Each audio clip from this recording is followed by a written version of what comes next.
I'm really a consultant and a strategist in the world of digital asset management. So I focus on helping companies organize their pictures and their video and their audio in smart ways. And I've been doing that specifically for about the last 15 years, but I've been working in IT since 1994 when I started coding websites. So it's been a long journey of digital awareness over the last 25 years. I'm involved a lot lately, more than ever, in how to manage licensing agreements, contracts, rights around digital assets.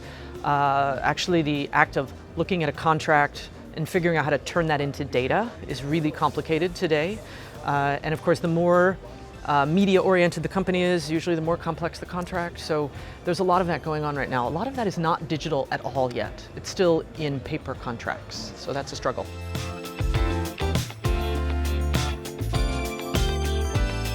I was talking about the next phase of marketing technology, and we're at a point where so many companies have invested so much money in a lot of marketing technologies, but we are not necessarily using them in smart and connected ways.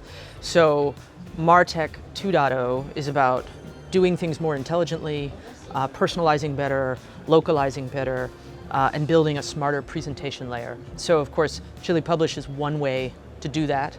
And I was also trying to make the point that there's a lot of work behind the scenes that has to happen, like data alignment and like governance, to really do this well. We can't just buy tools and expect it to work.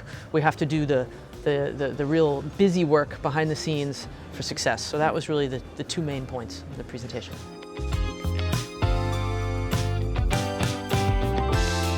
I do see digital asset management systems in most large corporations today. Most of the projects that I've been involved with the last 2 years has been about the second dam, or the renewal project, or let's look at where we are and how we can improve. So it's very rarely a new dam. It depends on the industry vertical. So CPGs, retailers, advertising agencies, they've all been in the dam world for quite a long time.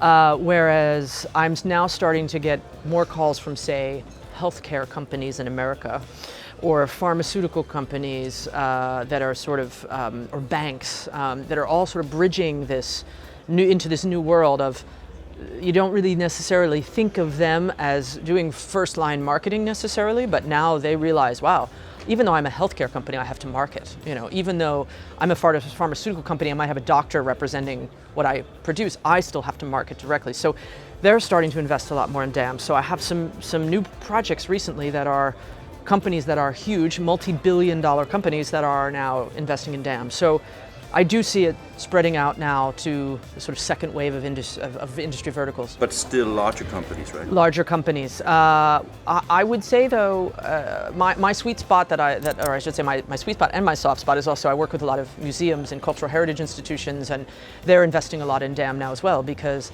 everything that they do, they want to make a digital record of it. So whether it's that object in the museum, or whether it's an exhibition where they're having children in to educate them about something, they want to film that, they want to promote it, they want to get more people in. They have to do more of that first line digital marketing on social media, whatever it is. So there's also an awareness now, even in a small cultural heritage institution, that they might need a dam. The cultural institutions often have very strict regulations on how they can share and what they can use based on the artist who created that work of art. And that's all has to become data in the dam. Otherwise, people sort of go in and they find something and they get all enthusiastic, and then they realize, oh, can I use this? And then there has to be this whole email exchange or discussion if that data is not there. So that's a big focus of what I'm dealing with now, is what should the rights management model be in the DAM system, or is it just an expiry date, or is it more complex than that? And then who's going to maintain that data? Who's going to take those contracts and turn them into data and interpret them? And that's a lot of work. It's a lot of work.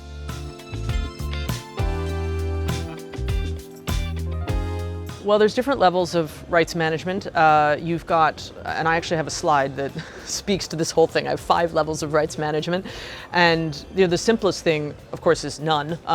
But the sort of most basic level of rights management within a DAM system would usually just be an expiry date, and maybe a little bit of maybe 3 or 4 data points about how it can be used, like only digital or only in North America. So it's usually channel, geography, expiry date, and maybe one or two other fields that would dictate that. So that's really the most basic. But as you get more advanced, and this is what dam systems can't do, and you might need a third-party tool to do, is things like, we want this to trigger a renewal. If this is going to expire, we want this to trigger a renewal to the legal team to contact whoever owns the rights to see if we can renew it. Or so like actions built into actions, business rules. We need to pay somebody every time we use it, so we need a record of when someone uses it so that we can pay the royalty to this particular celebrity or talent who's in the asset. So that's what dam systems don't do, and where rights management systems begin.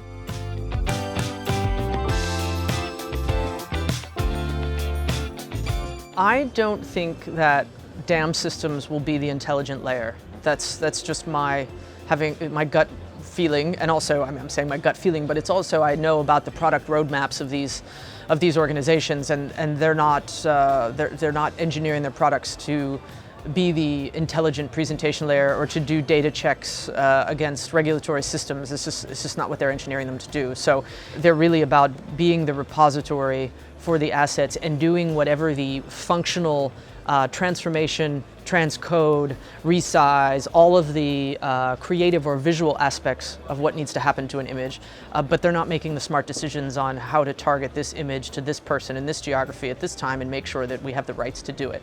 The dam isn't doing that.